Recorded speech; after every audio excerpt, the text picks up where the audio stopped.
আপনি যদি জান্নাতে যান, ওরা আপনার সঙ্গে জান্নাতও যাইতে চাবে না, ওরা হলো আমাকে দোজখে দেন। এই মনোভাব থেকে যেন আমরা সবাই পরিবর্তন হয়ে যাই।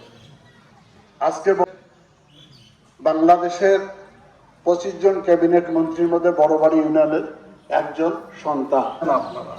শুধু মাঠ না, এই যে আমার চরের লোক এখানে আছে, বুদারু বড় বাসিয়া, দীর্ঘদিন একটা রাস্তা কত চেষ্টা করেছি, আমরা সেই রাস্তাটা পাকা করতে পারি। আলহামদুলিল্লাহ আমি কৃতজ্ঞ। আমি ধন্যবাদ জানাই আমার ইউনিয়নবাসীকে যে 12 তারিখে তারা অনেক ধরনের প্রলোভন থেকে মুক্ত রেখে আপনারা নির্বাচনে ভোট দিয়ে আমাকে নির্বাচিত করেছেন। তারপরও একটু কথা থেকে যায়। এবারের নির্বাচনে অত্যন্ত শান্তিপূর্ণ ছিল। অনুরোধ করেছি যে আমাদের একটা সুযোগ তৈরি হয়েছে, আমরা যেন সবাই ইউনিয়নবাসী এক কাতারে থাকতে পারি।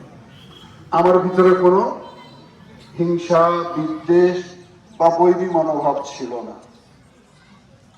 তারপরও কিছু লোক আমাদের পক্ষে থাকতে পারেননি, তাদের সঙ্গে আমার কোনো বিরোধ নাই। আমি এখন সকল মানুষের প্রতিনিধি।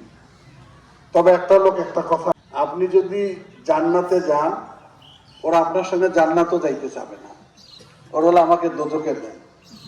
এই মনোভাব থেকে যেন আমরা সবাই পরিবর্তন হয়ে যাই। আজকে তারপরে কলা খাওয়ার রাস্তা, মানে যত কাজ আছে আপনারা এই নিয়ে কেউ চিন্তা করবে না, সব ইনশাআল্লাহ আমি একের পর এক করে ফেলবো আপনাদের সহযোগিতা। তবে 2-3টি কথা আছে আমার। কথাটা হলো, আমার এলাকার অনেক মসজিদ মাদ্রাসা কাজ এখনো অসম্পূর্ণ আছে। কেউ ব্যস্ত হবেন না, কেউ দৌড়াবেন না, দরখাস্ত নিয়ে যাবেন না আমার কাছে। আমরা প্রত্যেকটা প্রতিষ্ঠানের ডাটাবেস সংগ্রহ করে ফেলেছি। আমরা ইতিমধ্যে বরাদ্দ দেওয়া শুরু করেছি।